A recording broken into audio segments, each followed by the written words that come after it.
যিনি আজকে 2001 সাল থেকে শুরু করে এই বিএনপির পিছনে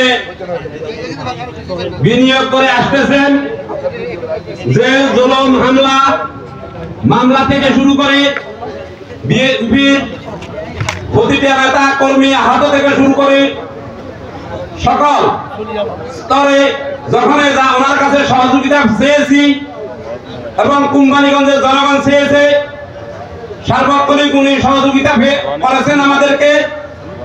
তো আসলে সময় একেবারে সংকীর্ণ। তারপরে একটা কথা বলবো যে কোম্পানিগঞ্জে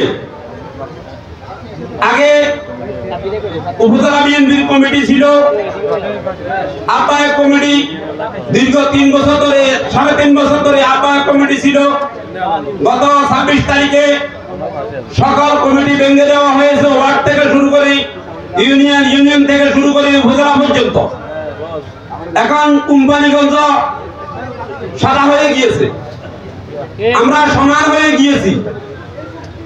আমাদের তারেক রহমানের নির্দেশে আমাদের ফখরুল ভাইকে জেলা কমিটিতে অন্তর্ভুক্ত করা হয়েছে।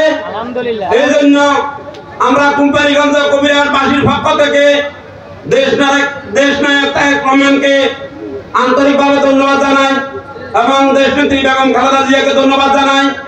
আমরা সবাই ঐক্যবদ্ধভাবে ফখরুল ভাইয়ের জন্য কাজ করতে পারি এবং কোম্পানিগঞ্জে বালুখোর, সাদাবাজি, টেন্ডারবাজি যেভাবে শুরু হয়েছে, যেভাবে করেছেন, আল্লাহর রাস্তে এটা থেকে আমাদের বিএনপির নেতা কর্মীদেরকে দূরে থাকার জন্য আমরা আহ্বান করব। কারণ আমাদের নেতা জনাব ফখরুল ইসলাম সাহেব শুরু থেকে এক স্লোগানে আছে, সন্ত্রাসী, সাদাবাজ, দুর্নীতিবাজ, মালিকখোর, বালুখোর কোন নেতা আমাদের পাশে থাকতে পারবে না, কোন সাদাবাজ আমাদের পাশে থাকতে পারবে না। আমাদের নেতার এই বক্তব্য প্রথম থেকে আজ পর্যন্ত আছে। সবাই এই সিদ্ধান্তে ঐক্যমত থাকবেন তো ইনশাআল্লাহ। আমরা কারো সাদাবাজকে চাই না, তো আমাদের নেতা কারো সাদাবাজকে চায় না। তবে কমিটি ভাঙার পর আপনাদের কাছে আমার একটা অনুরোধ থাকবে, কমিটি দেশনেত্রী বেগম খালেদা জিয়া, তারুণ্যের অহংকার তারেক রহমান এবং 18 সাল থেকে দেশনেত্রী বেগম খালেদা জিয়ার একটা লাইভ দেখবেন, যে দেশনেত্রী খালেদা জিয়া বলেন যে আপনারা ওয়ার্ড থেকে ইউনিয়ন থেকে উপজেলা, আপনারা সকল কমিটি ভোটাভুটির মাধ্যমে করবেন। উনি এই কথা বলছে, আমি আমার নেতাদের সবাইকে চিনি, মেহরবানি করে ভোটের কমিটি করবেন না। কিন্তু আমরা একটা আওয়াজ পাচ্ছি যে কমিটি ভেঙে তারা যত টাকা লাগুক, যেটা দেওয়ার লাগুক তা দিবেন, আবার পুনরায় তারা কমিটিতে আসতে চায়। তাদের এই সিদ্ধান্তকে কি আমরা প্রতিহত করতে পারবো? ইনশাআল্লাহ।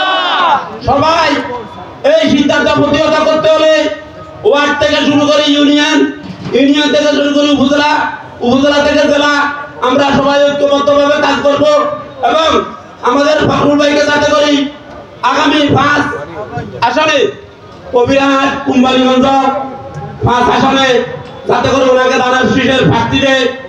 এই জন্য আমরা সকলে ঐক্যবদ্ধভাবে কাজ করে আসতেছি, বর্তমানেও করতেছি, ভবিষ্যতেও ইনশাআল্লাহ কাজ করব।